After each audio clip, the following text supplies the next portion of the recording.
Good morning, friend. Today is 5th February. We will discuss an editorial from the Hindu as well as its vocabulary. और आज का जो editorial है वो है आ सनशाइन इनिशिएटिव। एक ऐसा इनिशिएटिव जो क्या दे, रोशनी दे। सनशाइन से मतलब है धूप से, ठीक है। वैसे सनशाइन धूप से होता है, रोशनी से होता है, चमक से होता है।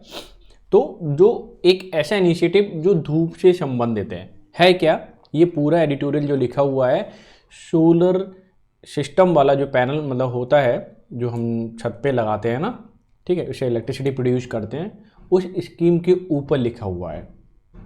सेंट्रल गवर्नमेंट कह रही है कि ज़्यादातर जो लोग होते हैं नॉर्मल घर वाले, जिसमें मैक्सिमम 300 यूनिट तक खर्च कर पाते हैं एक महीने में जो इलेक्ट्रिसिटी है, तो वहाँ पर 1 से 2 किलोवाट के अगर पैनल लगा दिए जाएं तो उनके लिए पर्याप्त मात्रा में इलेक्ट्रिसिटी प्रोड्यूस होगी, ठीक है। तो ये पूरा जो एडिटोरियल लिखा हुआ तो सोलर पैनल पे लिखा हुआ है, और कहना क्या चाहता है एडिटोरियल वो आपको मैं एक्सप्लेन कर देता हूँ सबटाइटल के थ्रू। इसमें बोला गया है सेंटर्स सोलर इनिशिएटिव, कि सेंटर का जो सोलर इनिशिएटिव है, इनिशिएटिव मतलब पहल, शुड बी अकोमोडेटिव। अकोमोडेटिव का मतलब होता है उनके किसी के कोऑपरेटिव होना या अकॉर्डिंग होना, ठीक है, अकॉर्डिंग टू स्टेट्स, यानी स्टेट के अकॉर्डिंग होना चाहिए। जो इनिशिएटिव लिया गया है वो कैसा होना चाहिए, राज्य के अनुकूल होना चाहिए। किसका इनिशिएटिव, केंद्र सरकार का। इनिशिएटिव में क्या है, सोलर पैनल, ठीक है, स्कीम की बात की गई है। तो ये जितने भी हाईलाइटेड वर्ड है मैं इनको एक्सप्लेन करूंगा, ठीक है, एज ए वोकैबुलरी। आपको काफ़ी फ़ायदा होने वाला है। साथ ही साथ एमटीएस के कुछ क्वेश्चंस मैंने यहाँ पे डिस्कस करूँगा क्यूज के फॉर्म में, जो कि प्रीवियस ईयर के हैं। आपके लिए डेफिनेटली आपको जज कर पाएंगे कि आपका एक्चुअल लेवल क्या है, ठीक है। पहला वर्ड की बात करो, इनिशिएटिव। इनिशिएटिव बहुत अच्छा वर्ड है। कदम कह सकते हैं, पहल कह सकते हैं, फर्स्ट स्टेप या ओपनिंग हम बोल सकते हैं, ठीक है। अकोमोडेटिव का मतलब होता है समझौता परक, जिसको हम सरल बोलते हैं। रिकनसाइलिंग या कोऑपरेटिव हम बोल सकते हैं, ठीक है। रीट्रीट का मतलब दोहराना होता है या रिपीट करना या परफॉर्म अगेन। क्लियर, ठीक है। साथ ही साथ मैं आपको बता दूं English is a tool. English एक टूल ही तो है, दैट यू कैन यूज। आप इसे इस्तेमाल कर सकते हैं। यू विल अम्यूज, आपको क्या मिलेगा, आनंद मिलेगा, आपका लेवल बढ़ेगा, ठीक है। तो ये सारी चीज़ें। साथ ही साथ अगर आपको पीडीएफ चाहिए तो पीडीएफ कहाँ मिलेगी, टेलीग्राम चैनल पे मिलेगी, जिसका लिंक मैंने नीचे प्रोवाइड करा दिया है। क्लियर, बस लाइक शेयर कर देना, इतना ही काफ़ी मेरे लिए। ऑस्टेंसिबली का मतलब देखने में या फ्रॉम अपीयरेंस अलोन, केवल जो ऊपरी तौर पर जो हम देखते हैं, जो हमें दिखता है उसे बोलते हैं ऑस्टेंसिबली। मैकेनिज्म का मतलब एक प्रक्रिया होता है, क्रियाविधि, जिसको क्रियाविधि बोलते हैं, या technical aspect of doing something, यानी किसी भी चीज़ को जब हम टेक्निकली करते हैं उसकी जो प्रोसेस होता है, date is called mechanism. Poultry का मतलब मामूली या तुच्छ होता है, जिसे माइजरेबल बोल सकते हैं या फिर मीजली बोल सकते हैं। ग्रेन्यूल का मतलब खुरदरा होता है, या फिर बोल सकते हैं ग्रेन्यूलोज या मीली, यानी कि जो खाने से संबंधित होता है ना, अनाज, उसको बोलते हैं। हितरतो का मतलब अब तक के सेंस में आता है, एज येट या देयर टू फोर भी आप बोल सकते हैं, ठीक है। ये जो वर्ड है ना न्यूज़पेपर में ज़्यादा देखने को मिलता है, तो आपको मालूम ही होना चाहिए। देखो, न्यूज़पेपर पढ़ने के 2 तरीके होते हैं। एक तो ये होता है कि केवल हमें वो वोकैब देख लें जो हमारे एग्जाम में काम आती है, या फिर हम पूरी अंडरस्टैंडिंग को बढ़ाने की कोशिश कर, तो सारे वर्ड लगभग लगभग मालूम ही होना चाहिए, तभी आप अंडरस्टैंड कर पाओगे, इसे कॉम्प्रीहेंड सही से कर पाओगे, ठीक है। तो वो चीज़ है। हालांकि जो वर्ड अच्छे वाले हैं वो मैं यहाँ पे लिख ही देता हूँ। लैगार्ड का मतलब मंद गति होना, यानी स्लो होना, यानी वेस्टिंग टाइम बोल सकते हो। Someone who takes more time than necessary, जितनी ज़रूरत है उससे ज़्यादा समय खर्च करना या लेना, उसे बोलते हैं लैगार्ड, ठीक है। गैल्वेनाइज का मतलब प्रेरित करना होता है, ठीक है। स्टिमुलेट इसको हम बोलते हैं। ट्विक का मतलब सुधारना या ठीक करना, या पिंच या पुल आउट शार्पली, खींच लेना बाहर एकदम से, ठीक है, उसी सेंस में आता है। दूसरा है इम्पीड का मतलब होता है शैतान या नटखट, हु प्लेफुली मिस्चीवियस, जो क्या हो खेल खेल में क्या हो शरारत करे, डेट इज कॉल्ड इम्पीड, ठीक है। ये 12 वर्ड थे, और आई होप सो आपने एंजॉय किया होगा ये 12 वर्ड को। अगर 12 में से आपको मैं मान के चल रहा हूँ 8 भी अगर याद है तो आपकी लगभग प्रिपरेशन आज की ठीक है, ठीक है। अब चलते हैं भाई हम आज के क्वेश्चन पर। क्वेश्चन क्या कह रहा है इसमें, following the underline medium of the following sentence, back to square one. देखो, जब भी बैक टू स्क्वायर वन का मतलब हो जाए कि फिर से कोई काम दोबारा स्टार्ट करना, जैसे कि मान लीजिए सीजीएल का पेपर दे रहे हैं, ठीक है। उसमें क्या होता है, प्री होता है, फिर मेन होता है, ठीक है। पहले राइटिंग भी हुआ करता था, अभी क्या है देखिए, इन्होंने क्या है कि प्री और फिर मेन में फेल होगा तो फिर से प्री से देना पड़ेगा ना, तो इसका मतलब हो गया back to square one. Clear हो गया। तो ये सारी चीज़ें क्या होता है, बैक टू स्क्वायर वन, यानी दोबारा से रीस्टार्ट करना किसी भी चीज़ को शुरुआत से ही। Not ready for the consequence, ये नहीं हो सकता। इन द सेम सिटी, ये नहीं हो सकता। फाइटिंग विद ईच अदर, ये नहीं हो सकता। Having to start over all over again, दोबारा से स्टार्ट करना, ठीक है। नेक्स्ट क्वेश्चन देख लेते हैं भाई। इसमें लिखा है select the option that can be use to one word substitute for giving the word killing to one's own father, यानी अपने पिता के मारना। देखो ध्यान रखना है आपको, ठीक है। तो यानी अपने पिता को मारना। देखो मैं सबके यहाँ पे 1 2 3 4 वर्ड देखें, चारों को एक्सप्लेन करूँगा और ध्यान रखना ये चारों ही अलग अलग मतलब क्वेश्चन पूछे जाते हैं, आपको पता ही होना चाहिए। मैट्रीसाइड, पहले बात ध्यान रखें, एक जो साइड वर्ड जो है इसका मतलब होता है टू किल, ये रूट वर्ड है। अच्छा, मैट्री मतलब होता है मदर, मदर को मारना, तो मैट्रीसाइड हो गया। फैलीसाइड क्या होता है, ठीक है, स्पेलिंग गलत है, मैं बता देता हूँ, FILICIDE ये होना चाहिए, ठीक है, स्पेलिंग गलत है। तो अब फैलीसाइड का मतलब, देखो साइड का मतलब मृत्यु होता है, फैली का मतलब होता है कि अपने बच्चे को, यानी कि चाहे आपका पुत्र हो, मैं लिख देता हूँ, या डॉटर हो, इनको मारना, ठीक है। The parents who murder his own son और डॉटर, ठीक है, मारे किसी को, चाहे पुत्र को मारे या पुत्री को मारे, वो फेलीसाइड कहलाता है। पैट्रीसाइड का मतलब, पैट्री मतलब पिता होता है यानी फादर। सुसाइड का मतलब खुद ही, सुई मतलब शो मोटो यानी खुद से, सेल्फ बोल सकते हैं, ठीक है, यानी खुद को मारना वो सुसाइड कहलाता है। पैट्रीसाइड मतलब पिता को मारना होता है। तो ऑप्शन नंबर क्या हो जाएगा, थर्ड आपका परफेक्ट आंसर हो जाएगा, ठीक है। तो ये तो पता ही रहे होंगे, लेकिन फिलीसाइड आपको शायद ना पता हो, एक नया वर्ड हो सकता है, ठीक है। तो आप इसे नोट कर लें और याद कर लें। अब देखिए ये वाला क्वेश्चन देख लेते हैं, क्या कहता है कि द एथलीट्स इंजरी, जो एथलीट की इंजरी है, चोट, was defeat for teams chance, यानी टीम की जो चांस है ना उसमें डिफीट कर सकता है, और विनिंग के यानी कि जीतने की जो चांस है उसमें डिफीट हो सकती है। तो यहाँ पे डिफीट की जगह कौन सा वर्ड हम फिल कर सकते हैं जो अप्रोप्रिएट है, वो देखना है। प्रोग्रेशन का मतलब तरक्की होता है, एडवांसमेंट इसको बोलते हैं, तो जाहिर सी बात है ये तो हो नहीं सकता। ब्रेक थ्रू का मतलब होता है कि किसी भी चीज़ को मतलब जीतना, एक डिस्कवरी करना एक तरीके से, ठीक है, डिस्कवर करना, नई चीज़ की खोज कर लेना, जो चीज़ पहले नहीं पता थी हमें ढूंढ लेना, वो चीज़ ब्रेक थ्रू कहलाता है। स्ट्रेस का मतलब परेशानी होता है। सेटबैक का मतलब एक तरीके झटका होता है, ये हम बोल सकते हैं अनफॉर्चुनेट हैपनिंग, को भी चीज़ होना जो मतलब हमारे उसमें नहीं थी, अनफॉर्चुनेटली हो जाना, ठीक है, जो आपको हिंडर करे, रोके, उसके लिए आता है सेटबैक, ठीक है। तो यहाँ पे जो इंजरी हुई है वो एक तरीके से सेटबैक ही तो है, एक झटका लगा उनके लिए, वो जीतने में मतलब असमर्थ हो सकते हैं, ठीक है। इसलिए ऑप्शन नंबर 4 ही यहाँ पे अप्रोप्रिएट है, और यही क्या होगा, एकदम एग्जैक्टली आंसर हो जाएगा। तो ये थे आज के क्विज में क्वेश्चंस, और ये थी वोकैब। कैसी लगी जरूर बताना। आपके बड़ी मैं 20-25 मिनट लेता हूँ, तो क्या ये आपके लिए बेनिफिशियल है नहीं है, जरूर मुझे कमेंट करके बताएं, ठीक है। अब चलते हैं हम सीधा सीधा इसके एडिटोरियल पर, और इसे हम थोड़ा सा कर लेते हैं डिस्कस, ठीक है। जो ग्रामर की चीज़ें वो भी मैं एक्सप्लेन करूँगा। यहाँ देखिए, आ सनशाइन इनिशिएटिव, एक ऐसा इनिशिएटिव जो आपको क्या दे, रोशनी दे, ठीक है, एक ऐसा कदम उठाना या ऐसी पहल करना जो आपको रोशनी दे। सेंटर्स सोलर इनिशिएटिव, सेंटर का जो सोलर इनिशिएटिव है यानी पहल है, शुड बी होनी चाहिए, होनी चाहिए। अकोमोडेटिव का मतलब उनके अकॉर्डिंग, ठीक है, किसके अकॉर्डिंग, स्टेट के अकॉर्डिंग, ठीक है। यहाँ पे मोडाल यूज हुआ है तो इसके साथ बी लगा दिया है, ठीक है। तो होनी चाहिए के सेंस में है, वैसे भी चाहिए के सेंस में होता है। अब मैं चलता हूँ सेंटेंस को लेकर के और इसे एक्सप्लेन करता हूँ।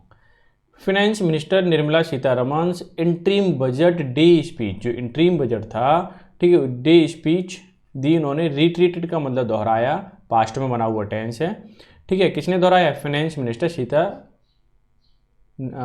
सीतारमन ने, ठीक है। तो एपिस्टोपी लगा हुआ, ये आपके सब्जेक्ट है, तो इसकी जो वर्ब है वो आपकी रिट्रीटेड है। आ प्लान, एक प्लान दोहराया, by prime minister Narendra Modi to supply power to 1 crore household in the country using roof top solar panel. उन्होंने प्लान एक्सप्लेन किया या दोहराया या बताया, रिट्रीट का मतलब बताना, by the prime minister Narendra Modi to supply, supply मतलब किसी चीज़ को देना, पावर मतलब बिजली, टू 1 करोड़, 1 करोड़ मतलब 1 करोड़ होता है ये, हाउस होल्ड मतलब घर, इन द कंट्री, कंट्री में 1 करोड़ घरों को, ठीक है, क्या रूफ टॉप प्लांट जो या सोलर पैनल जो लगे हुए हैं रूफ के ऊपर, उसके द्वारा बिजली प्रोवाइड कराई जा रही है प्रधानमंत्री नरेंद्र मोदी, ठीक है, स्कीम के तहत। अब आगे देखिए ये वाला sentence, this would help house hold save 15,000 annually by the minister claimed, कि इन्होंने बताया कि ये जो स्कीम है ना वो हेल्प करेगी, ये हेल्प करती है 15,000 रुपये एनुअली मतलब सालाना। द मिनिस्टर क्लेम्ड, मिनिस्टर ने क्या किया, क्लेम किया ऐसा, या दावा किया या बताया, ठीक है। तो कितने 15,000 रुपये एक घर में सेव किए जा सकते हैं, तो ये काफ़ी अच्छी बात है। आगे सेंटेंस को देख लेता हूँ मैं। अच्छा, और इसमें बात करूँ तो इसमें वुड के साथ V1 आता है, ठीक है, तो ये तो नॉर्मल बात है, आपको पता है, तो इसमें कोई बड़ी बात नहीं है। नेक्स्ट सेंटेंस देख लेते हैं, आपका थोड़ा सा बड़ा है, कन्फ्यूज नहीं होना है। देखिए अब यहाँ से देखिए सेंटेंस के स्ट्रक्चर, व्हाट इज नॉन सो फार, सो फार का मतलब होता है अब तक, ये पूरा का पूरा सब्जेक्ट है, ध्यान देखना। वैसे तो सेंटेंस लिखा हुआ है और यही सेंटेंस नाउन क्लॉज के रूप में आया हुआ है कि व्हाट इज नॉन सो फार, अब तक क्या जाना जाता है। देखिए अब ये चूंकि सिंगुलर ही तो है, पूरा का पूरा इंडिकेट हो सिंगुलर हो रहा है, अब सिंगुलर होता है तो वो भी सिंगुलर आएगी, तो इस पूरे सब्जेक्ट की या पूरा जो सेंटेंस है ये सब्जेक्ट के रूप में आया है और इन्होंने बोला है इज, क्या जाना जाता है कि is that house hold, house hold that, ये रिलेटिव प्रोनाउन है और रिलेटिव प्रोनाउन से पहले जो भी एंटीसीडेंट आता है, जो भी वर्ड आता है उसके अकॉर्डिंग वर्ब आती है, तो ये प्लूरल है तो ये भी प्लूरल आ गई, यानी कि हाउस होल्ड के अकॉर्डिंग जो हाउस होल्ड की मेन वर्ब है वो है आपकी हैव। तो house hold have a monthly electricity consumption, अगर हम देखें जो घर ज़्यादातर हैं उनकी मंथली इलेक्ट्रिसिटी का कंजम्पशन है, उपभोग है, वो कितना है, लेस देन 300 यूनिट, लगभग 300 यूनिट से कम है आ मंथ, एक महीने में। यानी घरों का नॉर्मली अगर हम देखें जो यूनिट का कंजम्पशन है, कि कौन सी यूनिट का, इलेक्ट्रिसिटी यूनिट का, ठीक है, तो वो कितना 300 यूनिट से कम है। विल बी एबल, अब सुनिए यही जो लोग हैं जिनका जो हाउस होल्ड 300 यूनिट से कम करते हैं वो एबल होंगे टू इंस्टॉल करने में, स्थापित करने में आ मिड साइज सिस्टम, क्या मिड साइज सिस्टम, या 1 to kilowatt with government bearing the expense, कि गवर्नमेंट के द्वारा सहन बर्दाश्त किया जाएगा, या फिर बियरिंग का मतलब झेलना, या ये जो खर्चा, एक्सपेंस का मतलब खर्चा, ठीक है, वो झेलेगी कौन, ठीक है, ये इंस्टॉलेशन जो चार्ज है वो कौन का लगाएगी, गवर्नमेंट ही लगाएगी। 1 से 2 किलोवाट के जितना भी पैनल लगने हैं, ठीक है, वो कौन करेगी, गवर्नमेंट लगाएगी। क्लियर, अच्छा ये भी बड़ी बात है, यानी कि जो नॉर्मल हाउस होल्ड हैं तो उसका तो खर्चा लगवाने में जो भी आएगा वो गवर्नमेंट ही लगाएगी, ये बढ़िया स्कीम है, तो बहुत ही अच्छी बात है।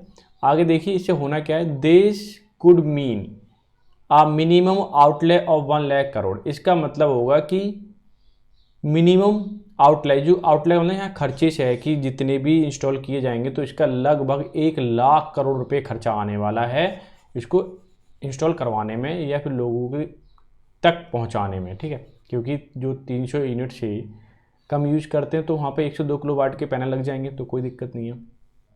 आगे देखिए एज ऑफ टुडे, अगर हम अब तक की बात करें, आज तक की, roof top solar system are, roof top solar systems है, ठीक है, प्लूरल है, इसके ये सब्जेक्ट है तो ये वर्ब है।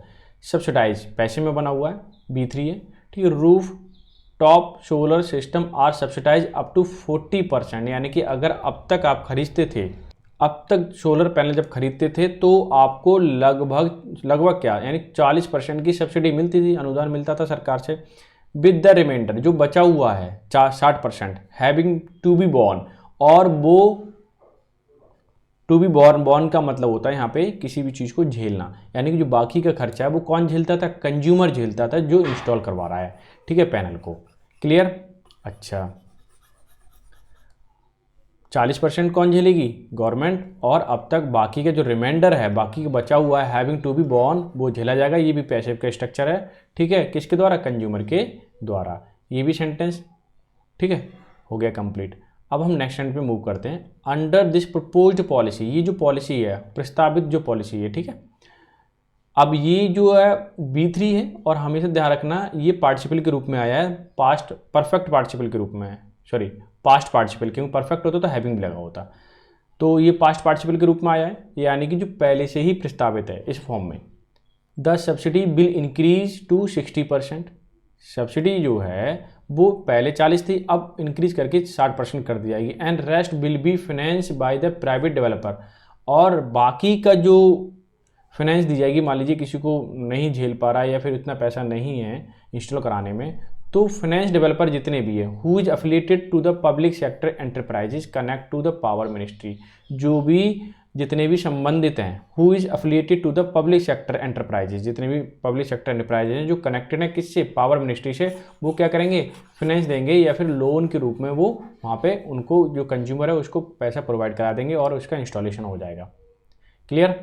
अच्छा, this will ostensibly ensure quality in installation and also reliable service, कि ये जो है ऊपरी तौर पे जो हमें दिख रहा है ना, इंश्योर करेगा, सुनिश्चित करेगा क्वालिटी को किस चीज़ में, इंस्टॉलेशन में, एंड आल्सो रिलायबल सर्विस, और ये भरोसेमंद, ठीक है, ये विश्वसनीय है।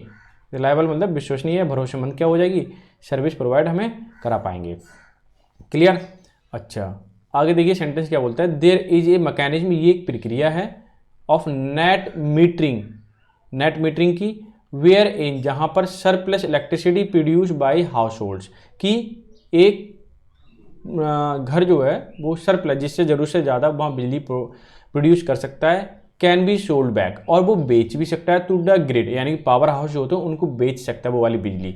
मेक गुड द लोन, ठीक है, और ये अच्छा बनाता है इस प्रोसेस को जो लोन प्रोवाइड करा रहे हैं, इसलिए दो हालांकि the actual way in which this is implemented can be quite complex, कि जिस हिसाब से बता रहे हैं इसका जो वे है या तरीका है, इन विच इम्प्लीमेंटेड, जिस हिसाब से ये स्थापित किया जाएगा, कैन बी क्वाइट कॉम्प्लेक्स, ये ऐसा लग रहा है कि थोड़ा सा कॉम्प्लेक्स है या जटिल है, यानी हर लोग इसको जल्दी से नहीं लगवा सकते, क्योंकि हो सकता है बाकी का डॉक्यूमेंटेशन हो या फिर जितने भी डेवलपर हैं, कंपनियां हैं, एंटरप्राइजेज, तो किस हिसाब से वो आगे का लोन प्रोवाइड कराएं लोगों को, ठीक है, तो ये हमें देखना पड़ेगा, और वो कठिन प्रक्रिया भी हो सकती है।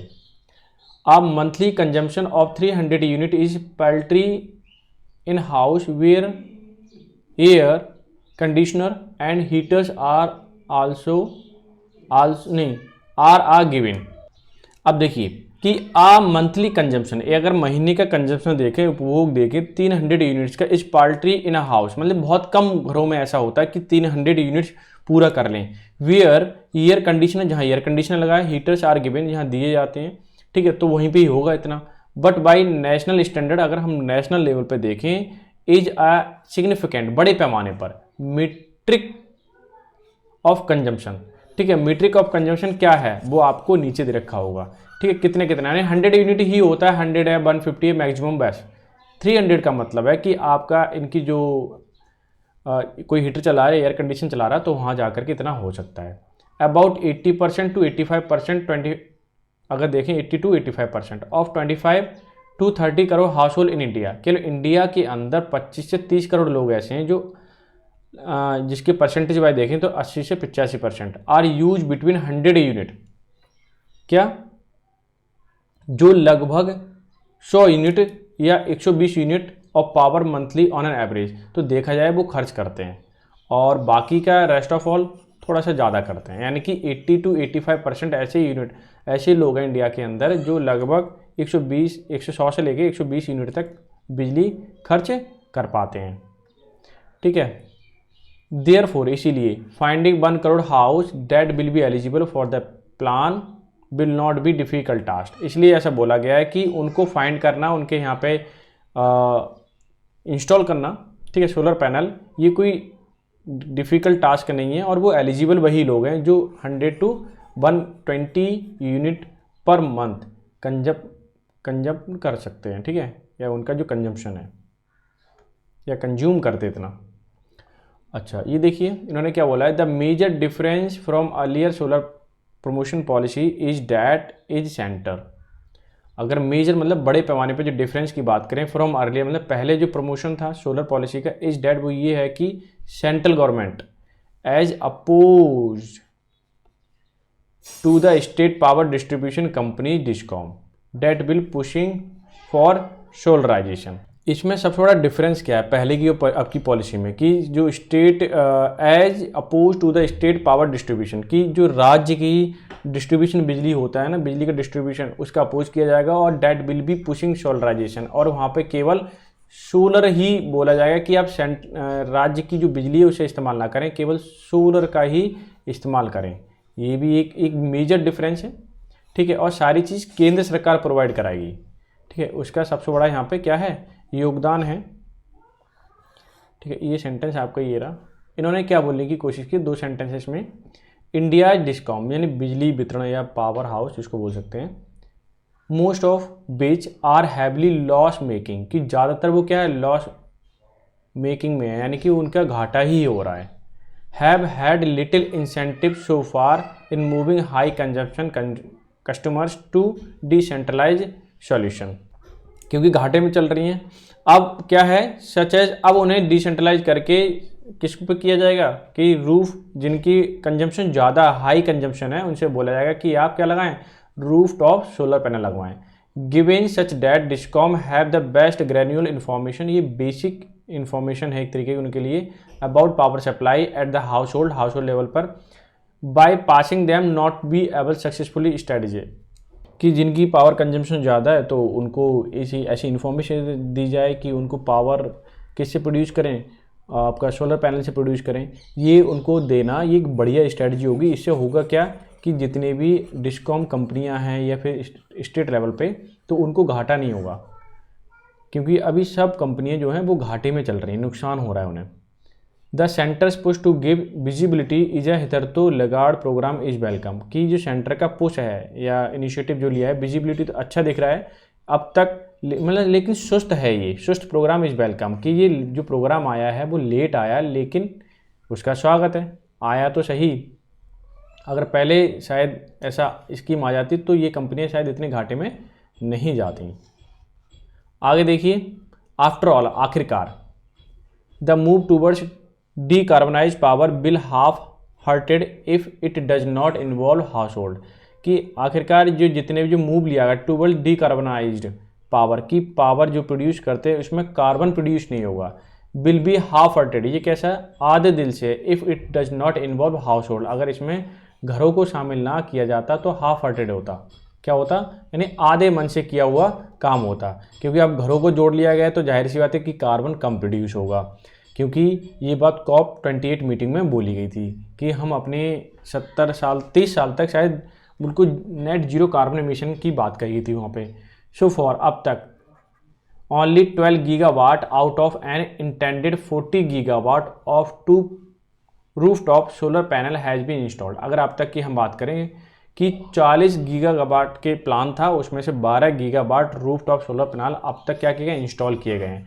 तो गीगावाट काफ़ी होता है यानी कि, लेकिन अभी भी जो है लगाने की कोशिश की जा रही है, जद्दोजहद की जा रही है गवर्नमेंट के द्वारा, अच्छी बात है। आगे देखिए, हियर टू, यहाँ भी house hold roof plants account for 27 gigawatt with the rest being commercial और बिल्डिंग यूनिट्स, कि अगर हम घरों की बात करें यहाँ पे केवल 2.7 गीगावाट इलेक्ट्रिसिटी प्रोड्यूस हो रही है घरों के लिए, और रेस्ट बीइंग बाकी का कॉमर्शियल लेवल पे बिल्डिंग में लगी हुई है तो वो उस लेवल से हो रही है। मतलब घरों की बात करें तो केवल 2.7 गीगावाट यूज हो रही है लाइट, या फिर जिसके द्वारा प्रोड्यूस की जाती है। आगे देखें, द सेंटर्स मूव कैन दस गैल्वनाइज, ये प्रेरित कर सकता है सब्सिडी डोमेस्टिक इंडस्ट्री को ऑफ सोलर पैनल, ठीक है। Subsidy will not be available for imported, जो बाहर से पैनल आएंगे उनके लिए सब्सिडी नहीं दी जाएगी। मस्ट बी ट्विक, ये सुधार हो सकता है in the way to more accommodative state, कि ये इस तरह से बनाए कि स्टेट के अकॉर्डिंग हो प्लानिंग, सबकी सब क्या हो स्टेट के अकॉर्डिंग प्लानिंग हो, ताकि उनके लिए क्या हो थोड़ा सा कोऑपरेट किया जा सके। एल्स मतलब बाकी, there is a real risk, ये एक रियल रिस्क है, डेट मच ऑफ चैलेंजेस, जिसके पास बहुत सारे challenges, that have impede previous initiative will resurface, कि जो पुराने वाले जो इनिशिएटिव था उनको रीसरफेस करेगा, दोबारा उनकी जगह आए हैं ये रीसरफेस करेगा, या दोबारा से बहुत सारी समस्याएं आ सकती हैं जो पहले आती थी इस तरह की स्कीम को लगाने में। ठीक है, तो ये था आज का एडिटोरियल। आई होप सो आपने पूरा एंजॉय किया होगा और इसको खुद से पढ़ें, वोकैबुलरी ले लें PDF और तैयारी करें। तो मिलते हैं नेक्स्ट सेशन में, तब तक के लिए bye bye, take care, have a good day.